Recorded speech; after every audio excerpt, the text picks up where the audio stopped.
Big TV భక్తి సమాచారం WhatsApp ఛానల్లో జాయిన్ అవ్వండి. అన్ని విశేషాలు ఎప్పటికప్పుడు తెలుసుకోండి.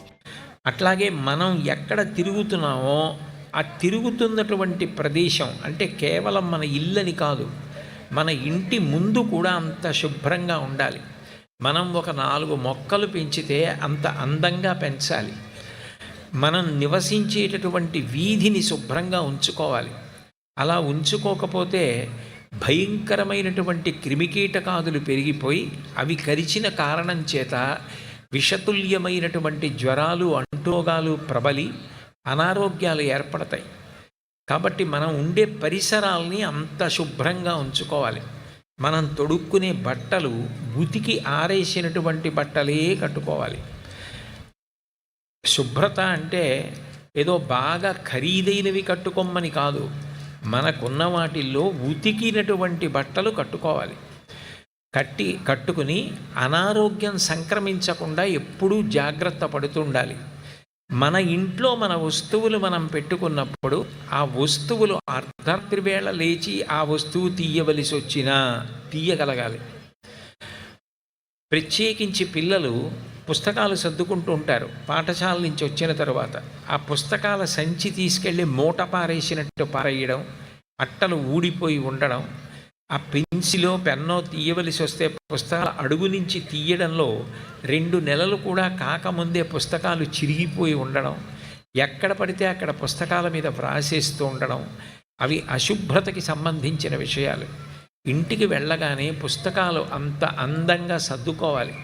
మహాత్మా గాంధీ గారు ఒకప్పుడు సబర్మతి ఆశ్రమంలో ఉండగా విద్యుత్ సరఫరాలో అంతరాయం వచ్చింది.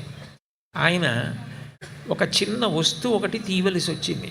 దానికోసం గబగబా వెళ్ళి ఆ రోజుల్లో బ్యాటరీ లైట్ పట్టుకొస్తుంటే గాంధీ గారు అన్నారు, అక్కర్లేదు, అది ఎక్కడుందో నేను తీయగలనని.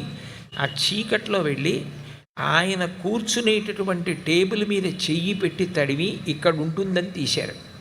అంటే తన వస్తువులు పెట్టుకునేటప్పుడు అంత అమరికగా పెట్టుకోవడం, చదువుకునేటప్పుడు ఇవాళ నేను ఏం చదువుతాను అనుకుంటున్నాను అన్నది ఆలోచించి దానికి సంబంధించిన పుస్తకాలన్నీ అందంగా పెట్టుకుని కూర్చుని చదవడం.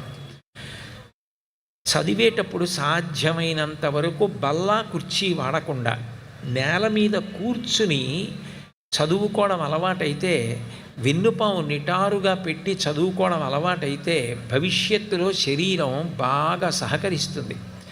సంగీతం నేర్చుకునే వాళ్ళకి మొట్టమొదట చెప్పేది ఏదంటే, వెన్నుపాము నిటారుగా పెట్టి కూర్చోవడం అలవాటు చేసుకుంటే తప్ప సంగీతం రాదని చెప్తారు.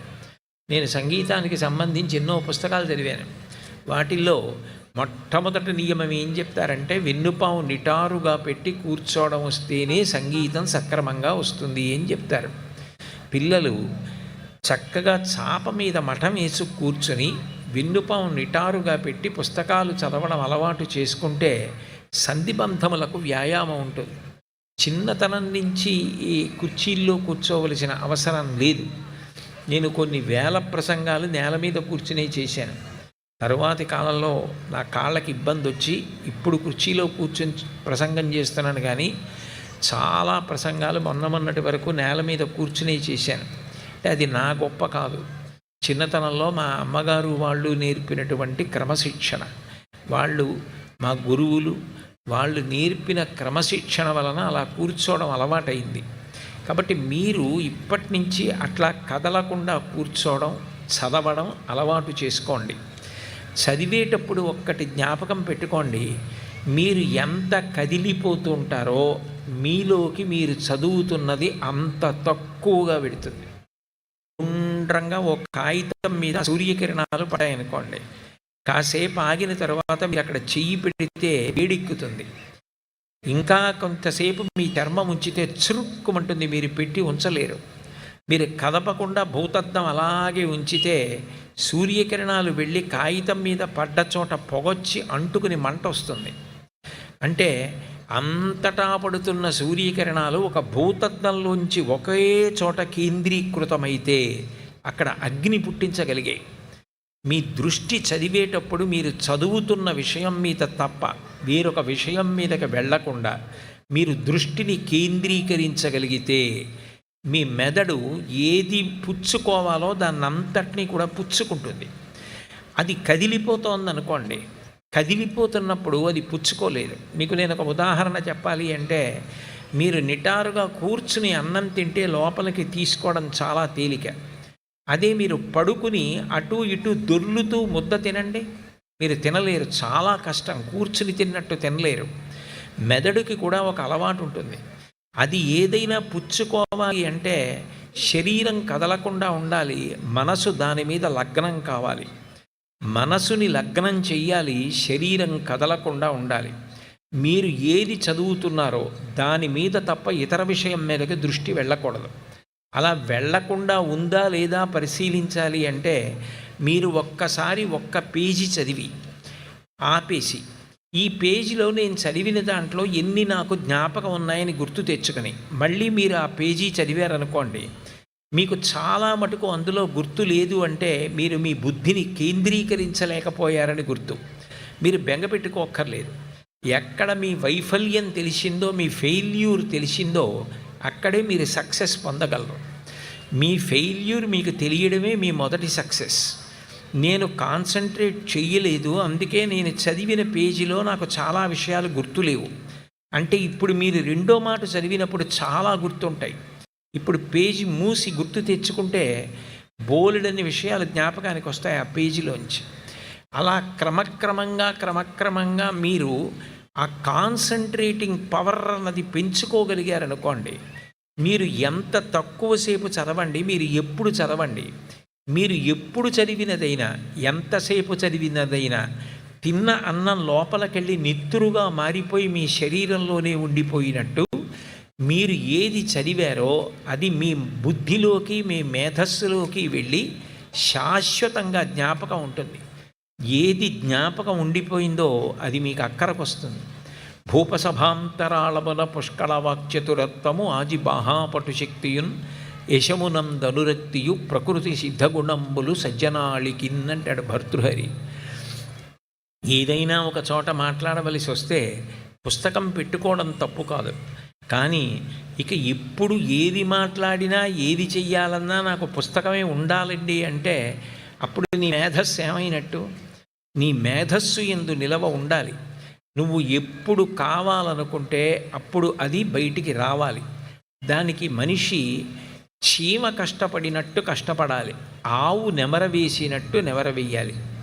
నీకు అక్కరలేని విషయాలు అంటించుకోకుండా ఉండడంలో బాతులా ఉండాలి, నీకు కావలసినది తీసుకోవడంలో హంసలా ఉండాలి. ఇవి నా మాటలు కావు, నేను రామకృష్ణ పరమహంస యొక్క మాటల్ని ఉటంకిస్తున్నాను అంతే. ఇవి నా స్వంతంగా చిన్నవి కావు. అందులో చీమ కష్టపడినట్టు కష్టపడాలి, కష్టపడడం సంతోషం కావాలి. ఓ పుస్తకం చదువుతుంటే అబ్బా అరగంట అయింది నేను పుస్తకం చదువుతున్నాను అనిపించకూడదు. అప్పుడే గంట అయిపోయిందా, ఆ పని మీద వెళ్ళాలా, ఇంకొక అరగంట ఉంటే బాగుండు, ఈ పుస్తకం చదువుదును అనిపించాలి. చదువు it should be a great passion. చదవడం అనేది గొప్ప అనురక్తి కావాలి జీవితంలో. చదువుకి వయసుతో సంబంధం లేదు. మీకు ఏ వయసు వచ్చినా మీరు చదువుతూనే ఉండాలి. మీ వెనక మీరు మిగల్చగలిగిన గొప్ప ఐశ్వర్యం ఏదైనా ఉంటే మీరు చదివిన పుస్తకాలు. మనిషి వెళ్ళిపోతాడేమో, కానీ మనిషి చదివిన గ్రంథాలు మాత్రం ఆయన వెనకాతల ఉండిపోతాయి. ఎన్ని గ్రంథాలు చదివాడో అంత జ్ఞానాన్ని పొందుతాడు. చదవడం అనేది అంత సంతోషకారకం కావాలి.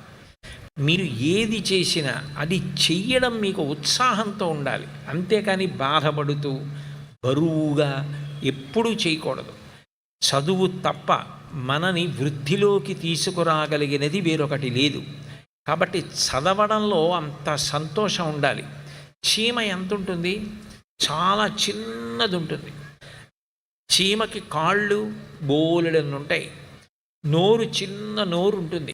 ఎక్కడ ఉంటే అక్కడికి వెళ్ళి ఒక్కొక్క రవ్వ నోటితో పట్టుకొని మధ్యలో నడిస్తే ఎవరైనా నడిస్తే తొక్కుతారని గోడల పక్క నుంచి పాకుతూ వెళ్ళి ఎక్కడో ఉన్న కన్నంలో ఆ పంచదార రవ్వని దాచి 100 గ్రాముల పంచదార లోపల దాచుని బియ్యపు గింజలు అని వర్షం వచ్చినప్పుడు తాను బయట తిరిగితే కొట్టుకుపోతానని బయటికి రాకుండా లోపల గూట్లో కూర్చుని ఆ పంచదార బియ్యం తింటూ హాయిగా కాలక్షేపం చేసేస్తుంది.